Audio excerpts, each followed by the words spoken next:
नमस्कार। आज हम मैकेनिकल एस्टिमेटिंग एंड कॉस्टिंग अर्थात ME 309 का एक topic estimation of material cost अर्थात सामग्री लागत का आकलन का अध्ययन करेंगे।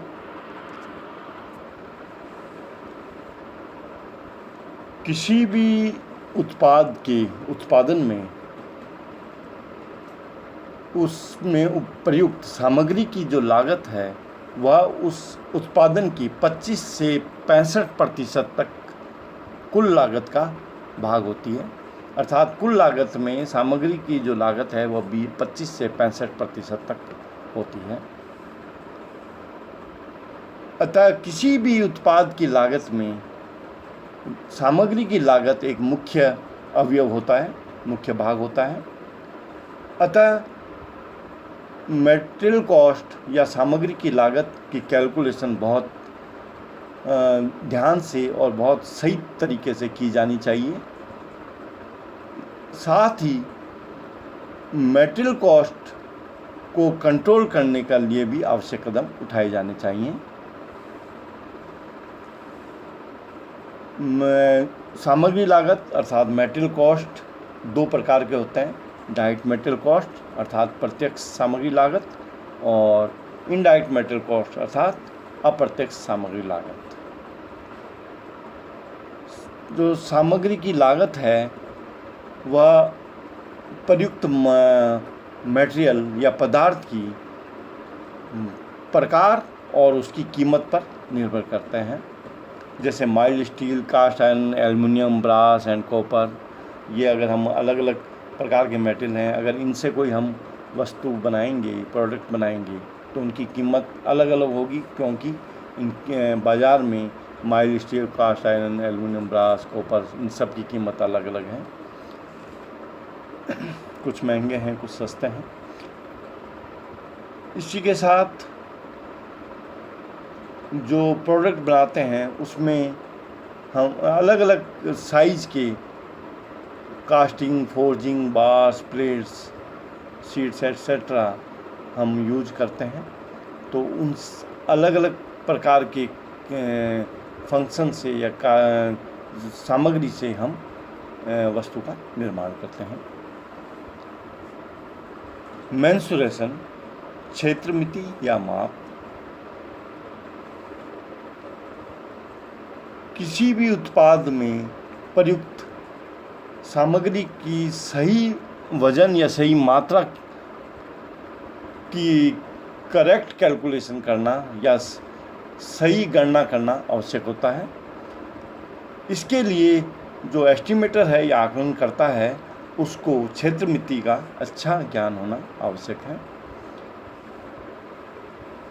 मेंसुरेशन के ज्ञान द्वारा एस्टिमेटर उस वस्तु का एरिया, वॉल्यूम, वेट और इन सब से कॉस्ट ऑफ मटेरियल निकाल पाता है। अतः उसको मेंसुरेशन का नॉलेज होना अति आवश्यक है। मेंसुरेशन में प्रयुक्त कुछ महत्वपूर्ण सूत्रों को नीचे टेबल के द्वारा दिखाया गया है। यहाँ जो अलग अलग शेप्स दिखाई गई हैं जो ज़्यादातर प्रयुक्त होती हैं उनका एरिया दिखाया गया है। जैसे स्क्वायर है, उसमें प्रत्येक भुजा x उस साइज की है तो उसका जो एरिया है A=x²। रेक्टेंगल है, वो उसकी दो भुजाएं A और B द्वारा प्रदर्शित की गई हैं तो उसका एरिया A=a b। इसी प्रकार triangle, circular section, parallelogram, circle आदि इन सभी का चित्र के साथ इनका एरिया दिखाया गया है, जो कि सीधा फॉर्मूला है। इसमें अगर हमें इसका अननोन राशि का वैल्यू पता है तो उसको रख के हम उसका एरिया निकाल सकते हैं। इसी प्रकार टेबल नंबर 1.2a में जो कॉमनली यूज सॉलिड्स होते हैं, ठोस जो होते हैं अलग अलग आकृति के जो साधारणतः प्रयुक्त होते हैं, उनका आयतन को दर्शाया गया है फॉर्मूले द्वारा। जैसे capsule, circular cone, circular cylinder, conical frustum, cube, hemisphere आदि। इसी के साथ एक दूसरी टेबल में और जो आकृतियाँ हैं जो कॉमनली यूज होती हैं, pyramid, square, rectangular prism, sphere, spherical cap आदि, इन सब को फॉर्मूले से दिखाया गया है। तो इन फॉर्मूलों को काम में लेकर एस्टिमेटर इन शेप्स का या सॉलिड्स का आकृति, एरिया या वॉल्यूम निकाल सकता है, जिसका प्रयोग कि हम कॉस्ट ऑफ मटेरियल के लिए हम कर सकते हैं, या मटेरियल की जो कॉस्ट है उसकी कैलकुलेशन में हम काम में लेते हैं। डेंसिटी ऑफ डिफरेंट मेटल्स, यानी विभिन्न जो धातु हैं उनके घनत्व को यहाँ एक टेबल द्वारा दर्शाया गया है, जिसमें टाइप ऑफ मटेरियल जैसे cast iron, mild steel, aluminium, brass, casting, copper sheet, gun metal, tin, zinc sheet आदि को दिखाया गया है, और उन्हीं के साथ उनके डेंसिटी को दिखाया गया है ग्राम्स पर सेंटीमीटर क्यूब। जैसे कास्ट आयरन का 7.2 है, माइल्ड स्टील का 7.8। इसी प्रकार सभी जो धातु हैं उनका डेंसिटी या घनत्व को इस टेबल द्वारा दर्शाया गया है, जिसका कि प्रयोग हम मटेरियल कॉस्ट निकालने में करते हैं।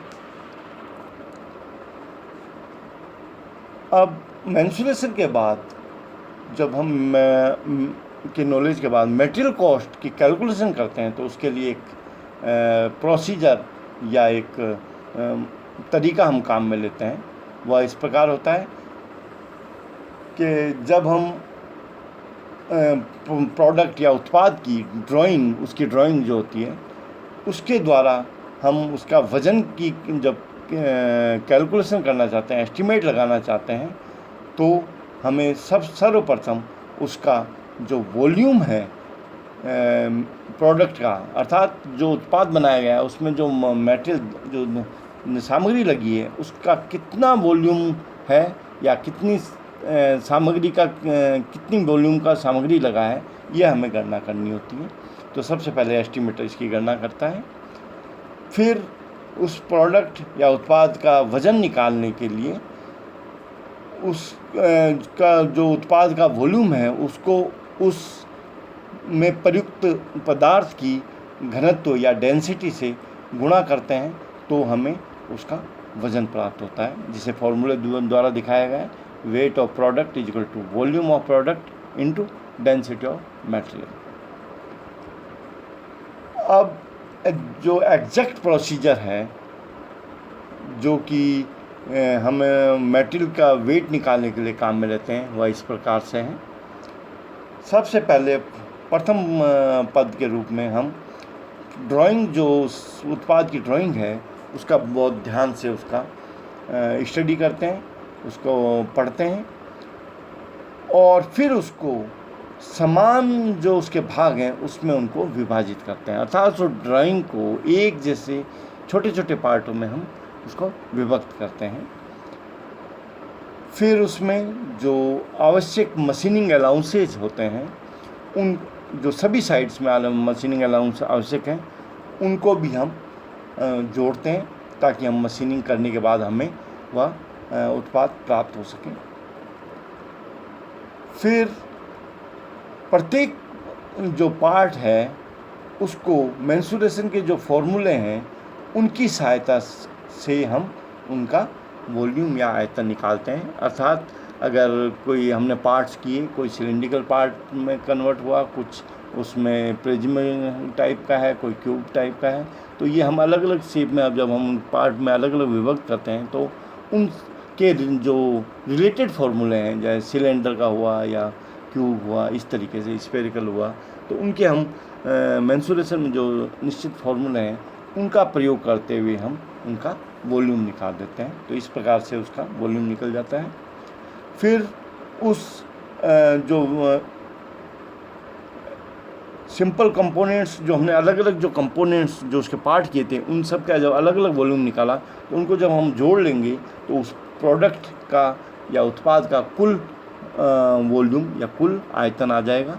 क्योंकि वह उत्पाद है उन छोटे छोटे पार्ट से बना हुआ है, तो हम प्रत्येक पार्ट का को अलग अलग वॉल्यूम निकालते हैं, फिर उनको जोड़ देते हैं, जिससे कि हमें उत्पाद का कुल वॉल्यूम प्राप्त हो जाता है। फिर जो हमें कुल जो वॉल्यूम मिला है, कुल आयतन जो प्राप्त हुआ है प्रोडक्ट का, उसको हम जो उत्पाद को बनाने में जो मटेरियल या सामग्री काम में ली गई है उसके घनत्व या डेंसिटी से हम गुणा कर देते हैं, जिससे कि हमें वेट ऑफ द मटेरियल या जो सामग्री उसमें प्रयुक्त हुई है उसका वजन प्राप्त हो जाता है, जिसे फॉर्मूला द्वारा दिखाया गया है, weight of product is equal to total volume into density of material.